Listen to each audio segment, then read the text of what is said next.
It's impossible to predict the time when confidence will be lost, but it can come quickly. Resorting to buying other paper currencies will not be of much help. When the dollar crashes, most likely the purchasing power of all currencies, since all currencies hold dollars as a reserve, will go down as well. This means that dollars and other currencies will go into buying consumer items, precious metals, and other physical properties. Consumer prices will soar, as well as interest rates.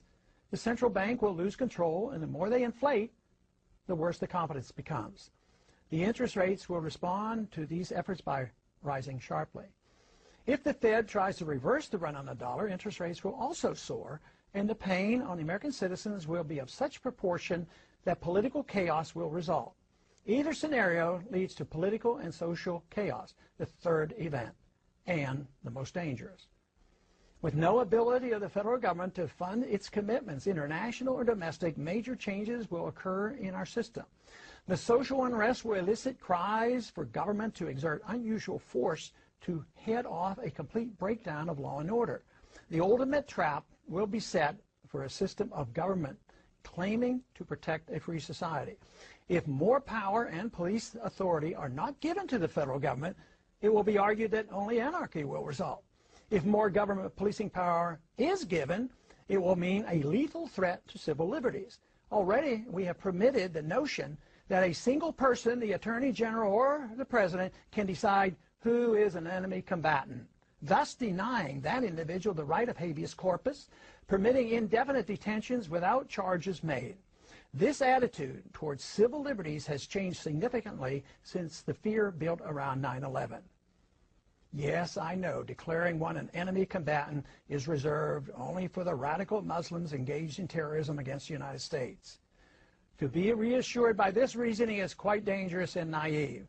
Logic should not lead us to equate suspects with terrorists and include American citizens, and yet this has already been set by precedent. Under difficult circumstances, our political leaders will not be hesitant to use these powers to maintain order. Tragically, the people may even demand it.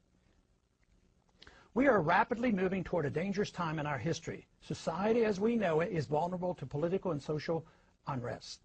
This impending crisis comes as a consequence of our flawed foreign and domestic economic policies, a silly notion about money, ignorance about central banking, and ignoring the onerous power and mischief of out-of-control intelligence agencies. Our unsustainable welfare state and a willingness to sacrifice privacy and civil liberties in an attempt to achieve safety and security from an inept government. Dangerous times indeed. What can be done about it?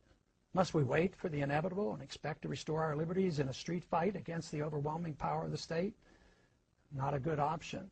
The only way that we can prevent blood from running in the streets is to offer a better idea of the proper role of government in a society that desires first and foremost liberty.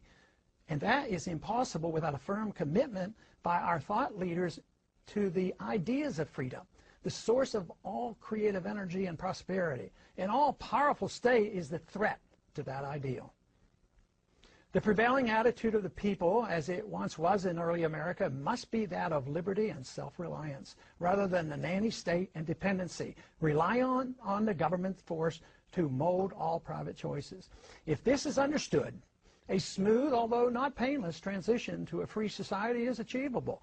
Ignoring this option will be very destructive to everything that is dear to the hearts of most Americans. What is it that we must do? We must immediately embark on balance the budget by reducing spending, change our foreign policy to that of non-intervention, a full audit and more supervision of the Federal Reserve, leading to abolishing the Federal Reserve, legalize competition to the Federal Reserve with competing currencies, regain respect for civil liberties and privacy while reining in the CIA, wean ourselves off the dependence of wealth transfers by government, abolish crony capitalism, no subsidies, no bailouts, no regulatory or tax privileges to protect the powerful elite, especially the military-industrial complex, eliminate the income tax, the inheritance tax, and taxes on savings and dividends. None of this can happen without the restoration of Congress to its dominant position of the three branches of government, as was originally intended by the Constitution. The executive and the judicial must be reined in, and Congress must assert its prerogatives over all legislation curtailing all unconstitutional agendae through budgetary controls.